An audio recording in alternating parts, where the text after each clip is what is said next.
है महाभारत में चित्रण कर्म और परिणाम का, सत्य पर विश्वास का और झूठ पर अभिमान का। आओ हम सब मिल के बूझें इतिहास इस इतिहास का। अर्जुन अपनी प्रतिज्ञा पूरी करने के लिए अगले दिन अपने रथ पर श्री कृष्ण के साथ सवार हुए और जयद्रथ की खोज में निकल पड़े। पूरी रात उन्होंने अभिमन्यु के शोक में रोते हुए गुजारी।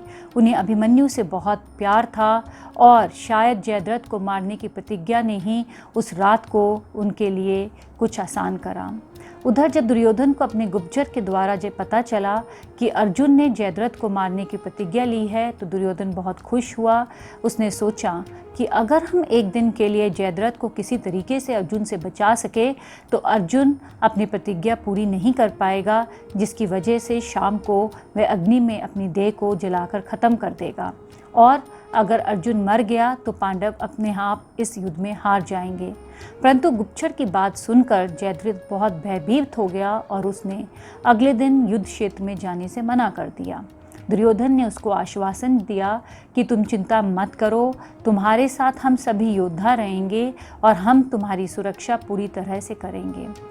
दुर्योधन के आश्वासन पर जयद्रथ युद्ध में जाने के लिए तैयार हो गया। अगले दिन जयद्रथ की सुरक्षा के लिए गुरु द्रोणाचार्य, अश्वत्थामा, कर्ण, दुशासन, दुर्योधन सभी लगे हुए थे। इधर अर्जुन और श्री कृष्ण जयद्रथ को ढूंढ रहे थे, पर गुरु द्रोणाचार्य ने उन्हें आगे नहीं बढ़ने दिया और उन्होंने अर्जुन को पूरे दिन युद्ध में अपने साथ उलझा कर रखा। और उन्होंने दुर्योधन को भी एक ऐसा अभेद्य कवच दिया जिससे अर्जुन द्वारा चलाए गए बाणों का उस कवच पर कोई असर नहीं हो। यह देखकर अर्जुन ने दुर्योधन के शरीर पर ऐसी जगहों पर बाण चलाए जहां पर वह कवच नहीं था, जिसकी वजह से दुर्योधन घायल हो गया और युद्ध छोड़कर भाग गया। परंतु लड़ते लड़ते इधर शाम होने को आई। पांडव घबराने लगे कि अगर अब जयद्रथ नहीं मिला तो बहुत बुरा होने वाला है। यह देखकर श्री कृष्ण ने आकाश में सूर्यदेव की तरफ इशारा करते हुए सूर्यदेव पर बादलों की और कोहरे की ओट कर दी।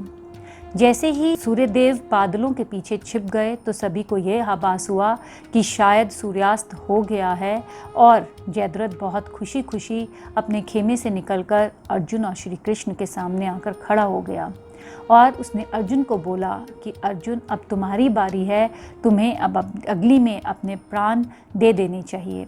तभी अर्जुन ने श्री कृष्ण को देखा और श्री कृष्ण का इशारा पाकर अर्जुन ने अपना बाण चलाकर जयद्रथ का सिर धड़ से अलग कर दिया।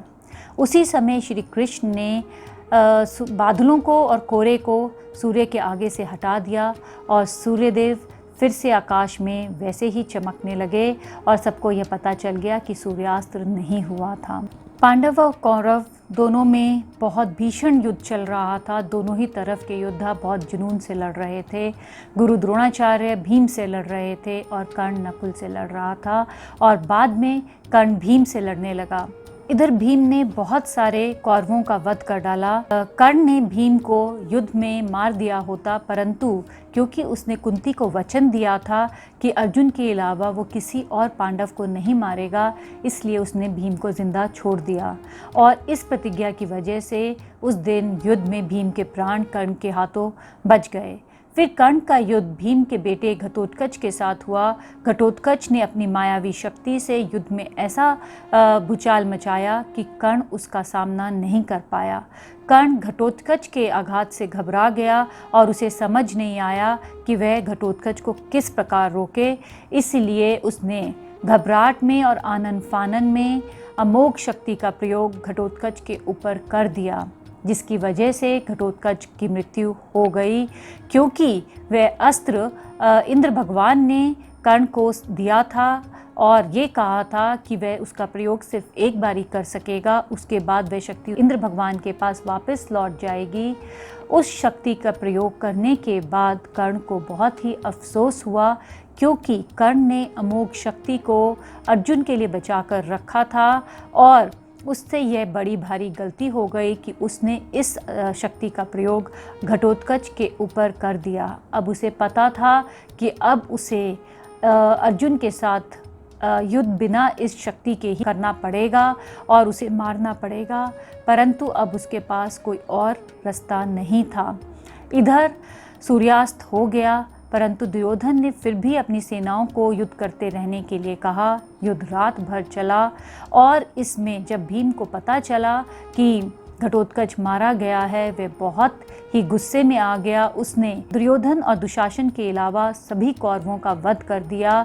फिर युधिष्ठिर के बाद में समझाए जाने पर भीम थोड़ा शांत हुआ और युद्ध को उस दिन के लिए समाप्त कर दिया गया। हम फिर मिलेंगे अगले एपिसोड में, तब तक के लिए जय श्री कृष्ण।